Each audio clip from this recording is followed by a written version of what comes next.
Əmək pensiyaları haqqında qanuna edilən yeni dəyişikliklərə əsasən güzəştli şərtlərlə pensiyaya çıxan bir sıra vətəndaşın, o cümlədən çoxuşaqlı anaların güzəşt müddətində pensiyaları dövlət büdcəsindən ödəniləcək. Dünən bu dəyişikliklər Milli Məclisin Əmək və Sosial Siyasət Komitəsində ikinci oxunuşda qəbul olunaraq plenar iclasa tövsiyə edildi. Müsavat.com xəbər verir ki, bu sözləri iqtisadçı millət vəkili Vüqar Bayramov deyib. Onun sözlərinə görə qanunvericiliyə əsasən əmək pensiyası almaq hüququ olmayan vətəndaşlar da güzəştli şərtlərlə daha tez müavinət almaq imkanına malik olurlar. Belə ki, qanunvericiliyə əsasən əmək pensiyası almaq üçün ya minimum pensiya kapitalını toplamaq və ya 25 il iş təcrübəsi tələb olunur. Hazırda Azərbaycanda pensiya amnistiyası tətbiq olunduğu üçün 2018-ci il iyulun 1-nədək hesabatında hətta 1 manat yığımı olanlar da pensiya almaq hüququna malikdirlər. Amma bu şərtlər heç biri olmadığı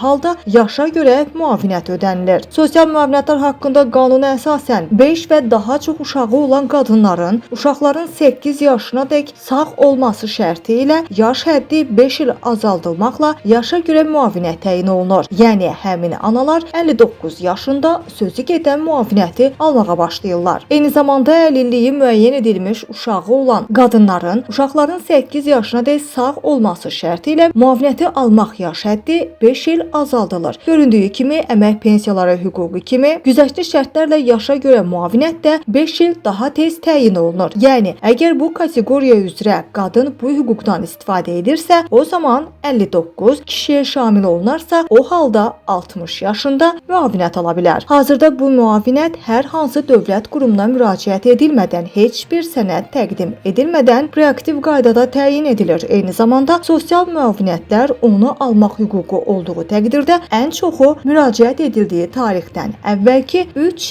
il üçün ödənilir.